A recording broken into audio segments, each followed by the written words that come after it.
오늘도 이 금요 기도회에 또 영상으로든 또 이렇게 성전에 나와서 함께 기도하기를 원하시는 여러분들을 주님의 이름으로 축복하고 환영합니다.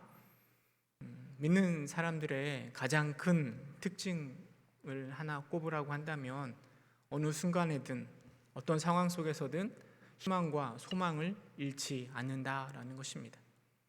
지옥과 같은 세상 속에서 또 인생 속에서 또 때론 감당하기 힘든 고난과 역경 속에서도 믿음을 통한 구원의 확신은 우리가 살아갈 수 있는 힘, 그리고 그 상황을 이겨낼 수 있는 소망이 되는 것입니다. 코로나로 인해서 우리가 1년 넘게 거의 작년 2월 달부터 시작했으니까 1년 4개월 이상을 우리는 참으로 힘든 시절을 보내고 있습니다. 밖에 나가서 사람을 만나는 것도 또 자유롭게 예배를 드리는 것도 철저하게 절제하고 조심하며 마스크와 오랜 시간을 버텨왔습니다. 감사하게도 지금은 이제 전 국민이 이제 백신 주사를 열심히 맞고 있고 코로나의 끝도 보입니다. 그러나 그 힘든 시절 속에서 우리에게 항상 힘이 되는 것은 백신 주사가 아니라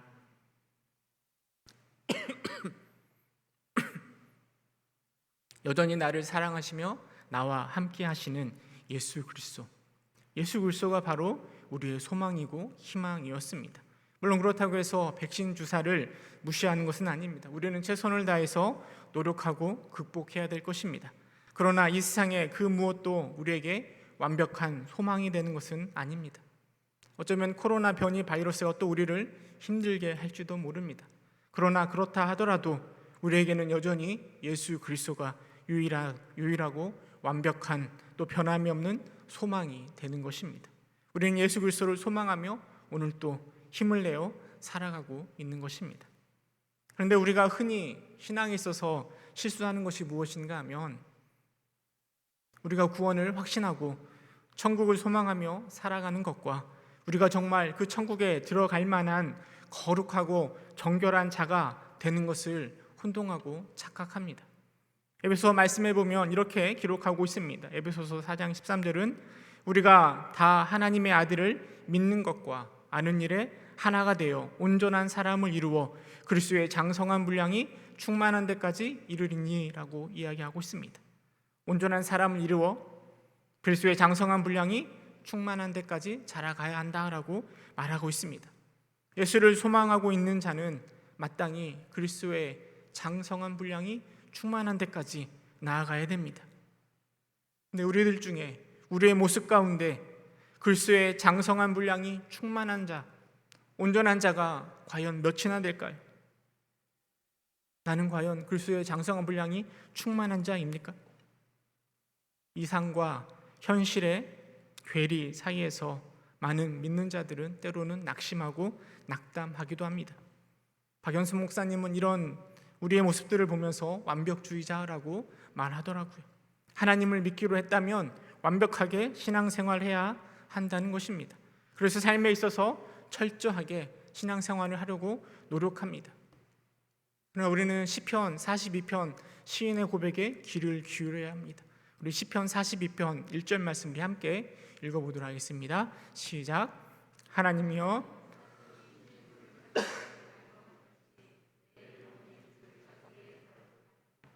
여러분 그 시를 고백하고 있는 시인의 마음을 한번 생각해 보시기 바랍니다.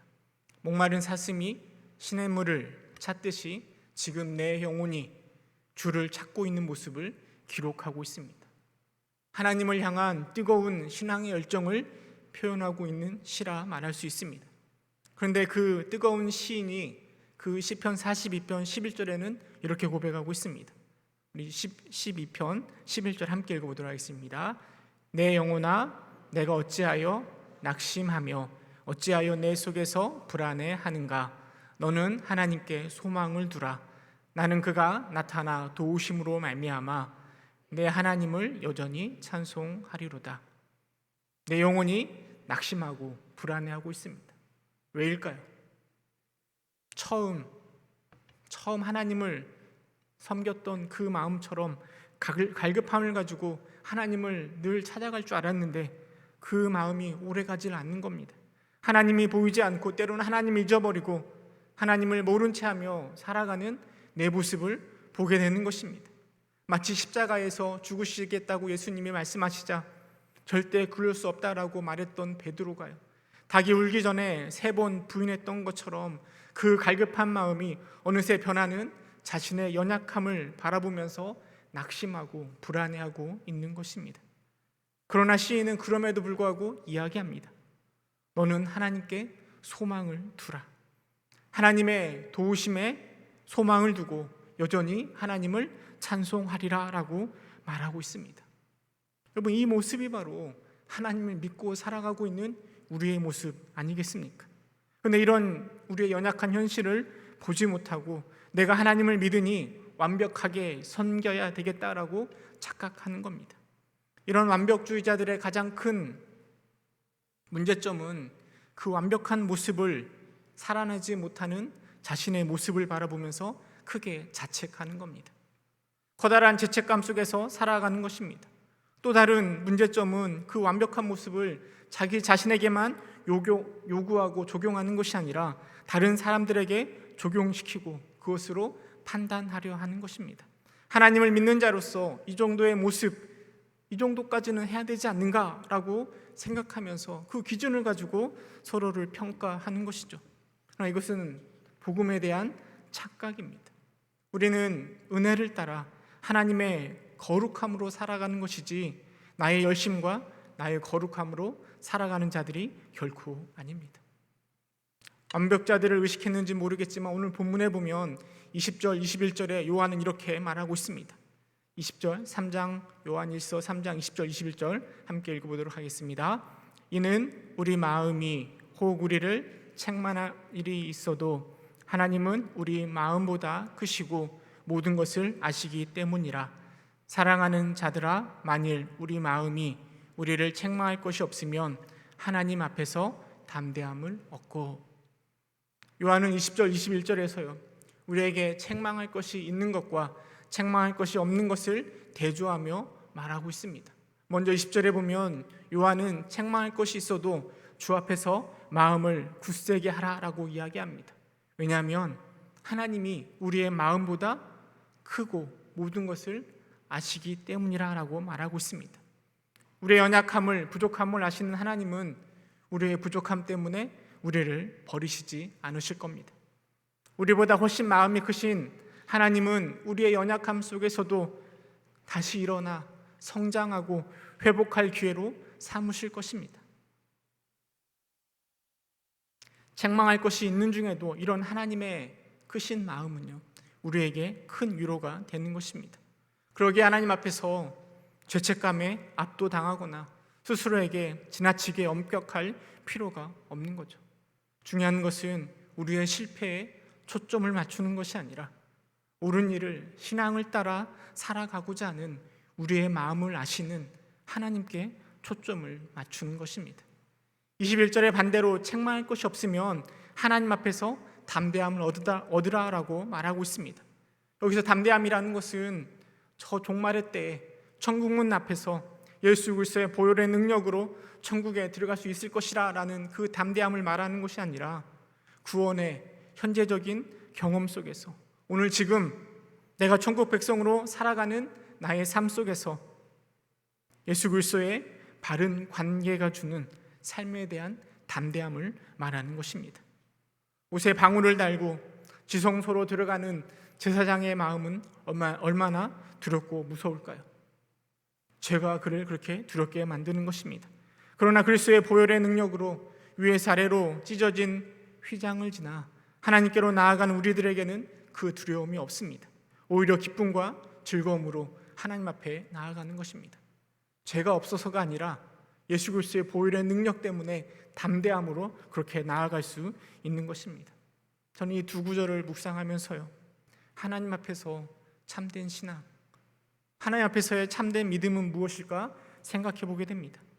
여러분, 참된 신앙, 참된 믿음이라는 것은 단순히 성경을 많이 알고 하나님을 아는 지식이 가득한 것으로 결코 이룰 수 없을 것입니다. 왜냐하면 귀신도 믿고 떠든다라고 말하고 있거든요. 우리는 귀신이 좋은 믿음, 좋은 신앙이라고 말하지 않습니다. 지식만으로는 부족합니다. 그렇다면 지식을 넘어서 삶 속에서 실천하고 말씀을 따라 살아가면 그것이 참된 신앙, 참된 믿음이 될 수 있을까요?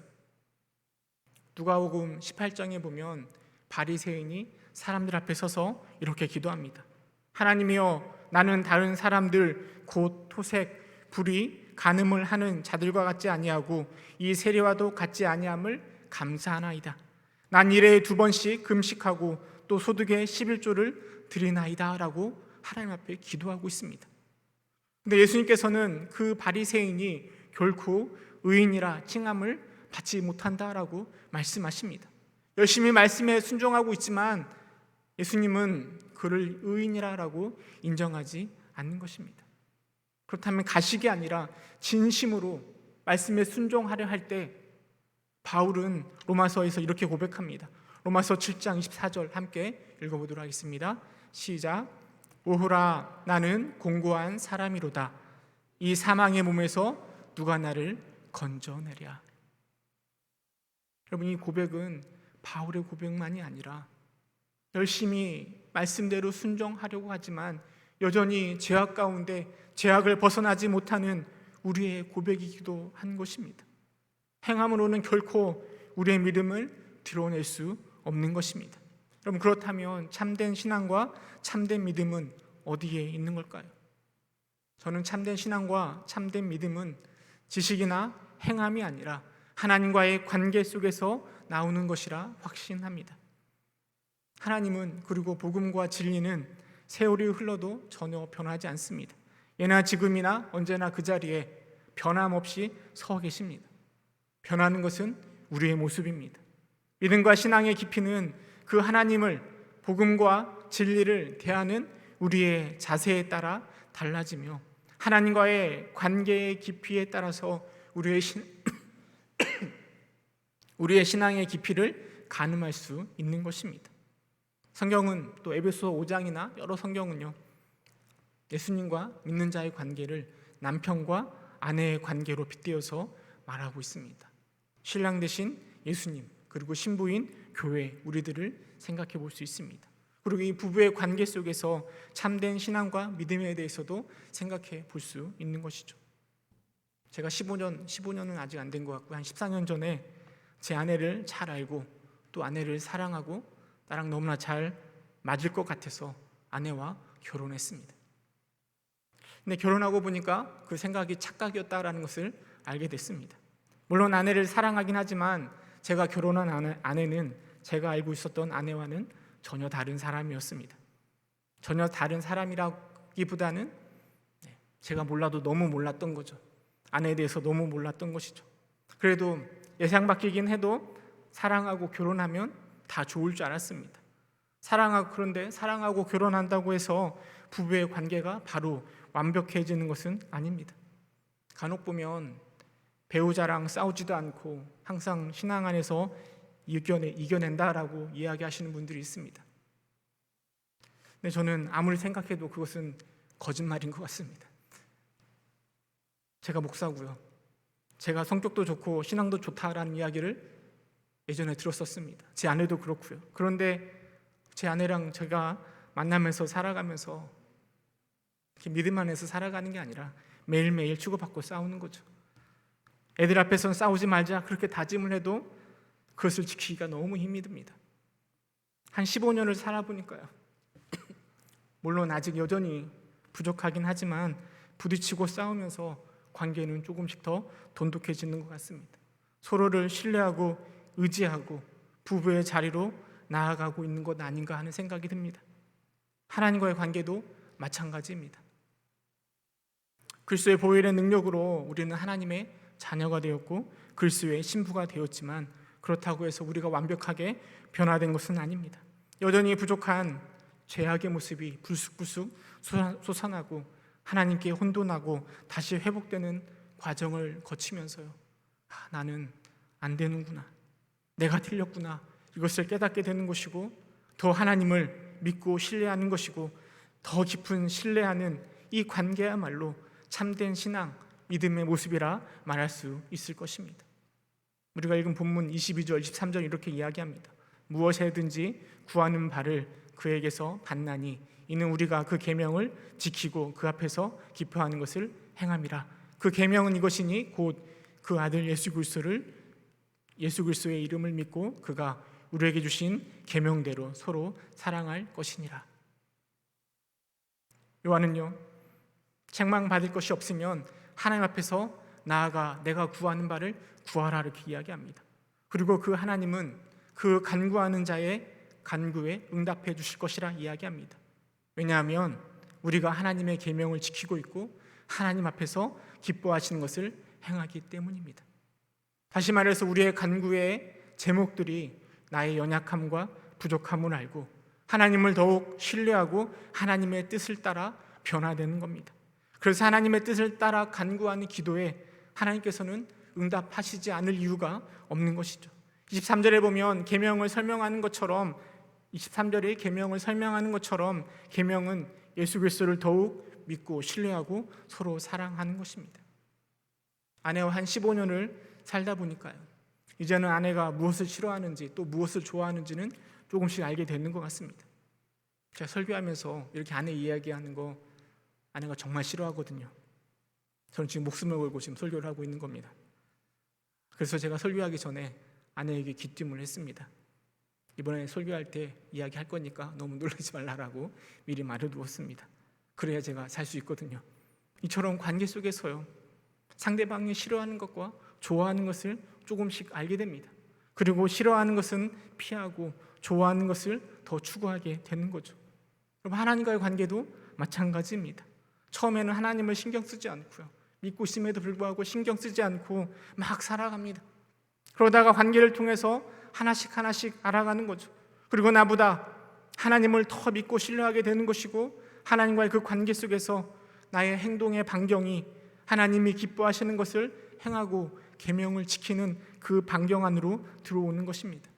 이것은 하나님과의 친밀한 관계를 통해서 변화되는 것이고 하나님과의 관계 안에서 죄악된 나의 모습을 버리고 하나님의 자리로, 거룩의 자리로 나아가는 것입니다. 하나님과의 관계가 깊어질수록 우리의 행동의 범위는 하나님의 뜻을 벗어나지 않습니다. 분을 내어도 죄를 짓지 않는 것처럼 하나님과의 친밀한 관계는 하나님과의 친밀한 관계가 바로 참된 신앙이고 믿음의 참된 모습일 것입니다. 믿음에 있어서 지식적으로 하나님을 아는 것, 또 우리의 열심을 통하여 하나님 앞에 순종하며 하는 행위들은 분명 한계가 있습니다. 그런데 우리는 그 믿음의 한계를, 행동의 한계를, 아는 것의 한계를 하나님과의 친밀한 관계를 통해서 극복할 수 있는 것입니다. 이 친밀함이라는 것은 하나님을 함부로 대하고 친구처럼 가볍게 여기고 이런 것을 말하는 것이 아니라 하나님을 누구보다 신뢰하고 의지하는 친밀함을 말하는 것입니다. 하나님을 의지하는 그 친밀한 관계가 바로 우리의 신앙과 믿음의 수준이 되는 것입니다. 저는 아내와 자주 다툽니다. 그러나 저는 아내와 친밀합니다. 제가 잘해서가 아니라 하나님, 아내와 오랜 시간을 함께하면서 모든 것을 나누고 또 믿고 신뢰하고 의지하고 있기 때문입니다. 신앙 앞에서 오늘 또 우리는 넘어집니다. 죄에 넘어지고 욕심에 넘어집니다. 하나님은 우리의 연약함을 다 아십니다. 그분은 큰 마음으로 우리의 연약함을 안아주십니다. 그래서 예수님을 이 땅에 오시게 하셨고 십자가를 지게 하신 것입니다. 우리는 그 크신 하나님의 사랑을 믿고 신뢰하는 것이고 친밀한 관계 속에서 조금씩 변화되는 것이죠. 조금씩 더 하나님과 가까워지는 것입니다. 이게 바로 신앙이고 믿음 아닐까요? 저는 이 관계의 측면에서 신앙을 생각할 때 조금 이해할 수 없는 사람이 있습니다. 바로 아브라함입니다. 하나님이 이삭을 바치라고 했을 때 모리아 산으로 올라가는 아브라함의 모습 속에서요, 제 짧은 소견에는 하나님과의 친밀함이 전혀 보이지가 않습니다. 물론 너무 거룩하고 너무 순종적인 모습을 보이고 있긴 하지만 과연 하나님과 친밀한 관계를 맺고 있나 하는 생각이 듭니다. 제가 만약에 아브라함이라고 한다면 모리아 산에 올라가기보다는 하나님 앞에 따지면서 기도했을 것 같습니다. 그래서인지 저는 야곱이 더 친밀하게 친근하게 느껴집니다. 야복 강가에서 형과 만난 것이 두려워서 하나님과 씨름했던 그 야곱이 더 친근하게 느껴지고 하나님과 더 친밀한 것은 아닌가 하는 생각이 들기도 합니다. 물론 아들까지 바칠 수 있는 하나님과의 신뢰, 그 친밀함이 아브라함에게 있을 수도 있습니다. 아직 저는 거기까지 못 이른 것 같습니다. 아무리 친밀해도 아들을 바치라 이거는 아닌 것 같습니다. 하지만 더 친밀해지고 하나님과 더 깊은 관계를 맺다 보면 저도 어느새 그 자리까지 올라가지 않을까요? 여러분, 믿음은 단순한 율법의 실천 또는 윤리적이고 도덕적인 차원에서 내 믿음이, 내 신앙이 좋은 사람이야 라고 말할 것이 아니라 하나님과의 관계의 이해 속에서 그리고 그 친밀함 속에서 변해가는 나의 모습이 바로 우리 믿음의 근거가 될 것입니다. 여러분, 찬송가 406장을 기억하시나요? 찬송가 406장은 이렇게 가사가 1절 가사가 이렇게 시작됩니다. 고난 내 영혼 편히 쉴 곳과 풍랑이로도 안전한 포구. 여러분, 내 영혼에 있어서 편히 쉴 곳, 안전한 포구는 어디일까요? 우리 하나님이 바로 쉴 곳이고 안전한 포구입니다. 우리는 그 하나님 안에 있습니다. 그러나 그렇다고 해서 내 영혼이 고난이 없거나 또 폭풍이 또 풍랑이 일어나지 않는 것은 아닙니다. 안전한 포구에 있다 하더라도 여전히 내 마음에 고난 마음이 있고 폭풍이 나를 몰아치며 풍랑이 나를 힘들게 하는 상황 속에 우리는 늘 살아갈 수 있음을 인정해야 됩니다. 하나님을 믿고 있지만 나의 삶 속에 그런 어려움이 있을 수 있습니다. 죄인 중에 괴수인 나의 모습을 극복할 수 있는 것, 주님 안에 있는다라고 이야기하면서 내 영혼이 고뇌지고 풍랑 가운데 어찌할 줄 모르는 이 나의 연약함을 극복할 수 있는 것은 바로 하나님과의 친밀한 관계입니다. 요한일서 3장 24절에 요한은 우리 안에 계시는 성령님께서 우리가 주 안에 거하도록 도우실 거라고 이야기하고 있습니다. 책망할 것이 있든 없든 간에 우리를 세우며 우리를 하나님의 자녀로 하나님의 백성으로 세워가는 하나님의 열심 앞에서요, 나를 내려놓고 영원하신 주의 팔을 의지하고 신뢰함으로 하나님과 친밀한 관계를 맺고 더 깊은 관계를 맺기 위해서 힘쓰는 저와 여러분 되시기를 주님의 이름으로 축원합니다. 함께 기도하겠습니다. 은혜가 풍성하신 하나님,